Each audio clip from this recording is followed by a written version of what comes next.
Hello YouTube, this is DanKills416 in association with the Airsoft Group.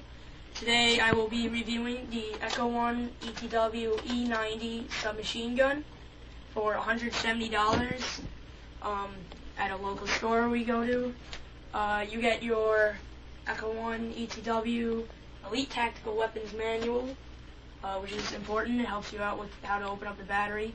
Unjamming rod, 2 plastic low-capacity 68-round magazines,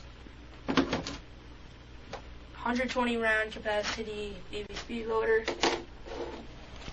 a 1200 milliamp 9.6-volt nickel metal hydride battery, a black metal flash hider, which we do not recommend using unless you are playing in an enclosed area, and a wall charger, which we also do not recommend using. We recommend you use a smart charger, but if you don't have a smart charger, it's good enough. Now we're on to the E90 itself. I'm going to go over some specifications of the gun. It's got, it shoots about 360, 380 FPS out of the box with 0.2 gram BBs. It's got an effective range of 120 to 150 feet. But we are currently have a 180-foot target set up out there, and we've been hitting it pretty consistently for a submachine gun, which we think is a pretty good plus for only $170 and no upgrades on it so far whatsoever. Everything on this gun is ambidextrous. As you all know, it's a P90. It's got lefty and righty shooters in mind. Magazine, to put the magazine in, you could be lefty or righty. I just happen to be righty. You have a magazine like this, pull the switch back, there's a double-sided switch, magazine locks in, no wobble, which is nice. Yeah, 68 rounds won't get you very far, especially with the rate of fire in this gun, so we recommend getting either high-capacity mags or box mag, which we have. We're going to go from the front to the back of the gun and give you the internals and externals of this gun from front to the back. Okay. Plastic orange flash hider, which is removable by turning this knob right here, which actually this knob is metal. Outer and inner barrels are both metal. Of course, the inner barrel is, but also the outer, which is nice. Upper receiver is metal, so this whole thing is this whole thing is metal, including the charging handle, ambidextrous charging handle. Got it on that side. Got it on that side. Iron sights are metal. It's got 3 rails, 1 optic rail and a 3rd for flashlights, laser, or something like that.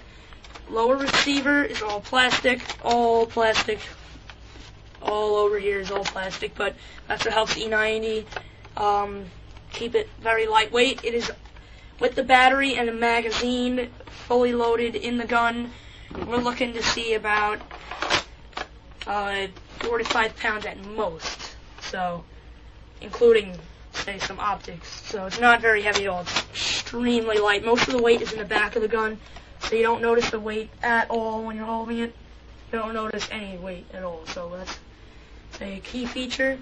The selector switch is ambidextrous, but it's plastic, and trigger is plastic. So right here, if I'm a right-handed shooter, safe, semi-automatic, and if I'm left-handed, like so, auto, semi-safe. Like I said, trigger is plastic, but it's a very nice trigger, and the selector switch has a nice click to it. The hop-up is located in here.